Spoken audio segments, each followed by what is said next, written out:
Hi పిల్లలు, ఇంకో కథ చెప్పుకుందామా? మనం మంచిగా ఉండడమే కాదు, మన స్నేహితులుగా కూడా మంచివారిని ఎంచుకోవాలి. చెడు స్నేహితులుంటే మనం మంచిగా ఉన్నా మనకు అందరూ దూరం అవుతారు. చంపాపురం అనే గ్రామంలో సాంబయ్య అనే వడ్రంగి ఉండేవాడు. అతడు రోజు ఉదయమే లేచి అడవికి వెళ్ళి కట్టెలు కొట్టి తెచ్చేవాడు. ఒకరోజు అలవాటు ప్రకారం అడవికి వెళ్ళాడు. చెట్టును నరికి కట్టెలను మోపు కడుతుండగా ఒక సింహం వచ్చింది. దాన్ని చూసి అతడు భయంతో గజగజ వణికిపోయాడు. వణుకుతున్న సాంబయ్యని చూసి సింహానికి జాలి కలిగింది. ఓయ్, భయపడకు, నిన్నేమి చేయనులే. నీ మూటలో ఏముంది? మంచి వాసన వస్తోంది అంది సింహం. సాంబయ్య భయంగా, అందులో పులిహోర ఉంది, కావాలంటే తిను అన్నాడు.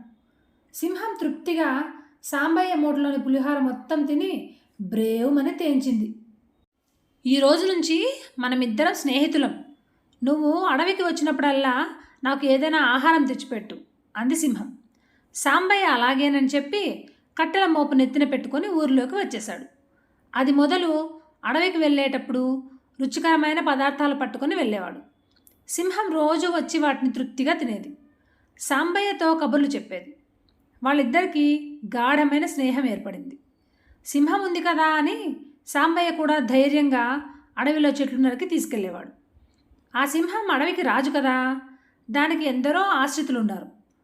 కాకి, నక్క దాని మంత్రులు. సింహం వేటాడి తినగా మిగిలిన ఆహారాన్ని అవి తినేవి.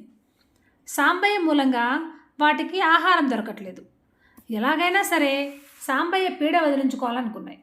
అందుకు అవి ఒక కుట్రను పన్నాయి. తర్వాత అవి సింహం దగ్గరికి వెళ్ళి, రాజా, మీ కొత్త స్నేహితుడిని మాకు చూపించరా అన్నాయి. ఎందుకు చూపించను? ఈరోజే మీరు నాతో రండి, చూపిస్తాను అని సింహం వాటికి వాగ్దానం చేసింది. అదే రోజు నక్కను కాకిని వెంటబెట్టుకొని సాంబయ్యను కలవడానికి వెళ్ళింది. సింహంతో పాటు వస్తున్న నక్కను కాకిని దూరం నుంచే చూసి సాంబయ్య గబగబా దగ్గరున్న చెట్టు ఎక్కాడు. సాంబయ్యను చూసి సింహం ఆశ్చర్యపోయింది. అదేమిటి మిత్రమా, చెట్టెందుకు ఎక్కావు? నేను నీ మిత్రుణ్ణే కదా, ఎందుకంత భయం? కిందకురా, నా మంత్రులు కాకి, నక్క నిన్ను చూడాలని వచ్చారు, పరిచయం చేస్తాను అంది. అప్పుడు సాంబయ్య సింహంతో ఇలా అన్నాడు. మృగరాజా, నువ్వు నాకు స్నేహితుడివే, కానీ నీ మంత్రుల బుద్ధి అంత మంచిది కాదు. వారు కుచిత్తులు. నక్క చిత్తుల మారిది, కాకికి దొంగ బుద్ధి. అటువంటి వారితో కలిసి వచ్చిన నీ మాటలను నేను నమ్మను. ఎంత మంచి స్నేహితుడైనా సరే దుష్టులతో కలిస్తే అతనితో చెలిమి చేయకూడదని మా అమ్మ చెప్పింది.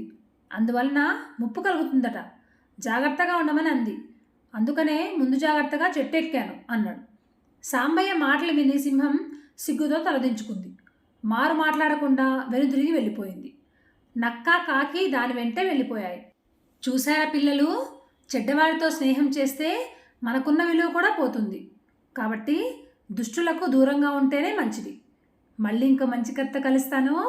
ఉంటాను మరి, బాయ్.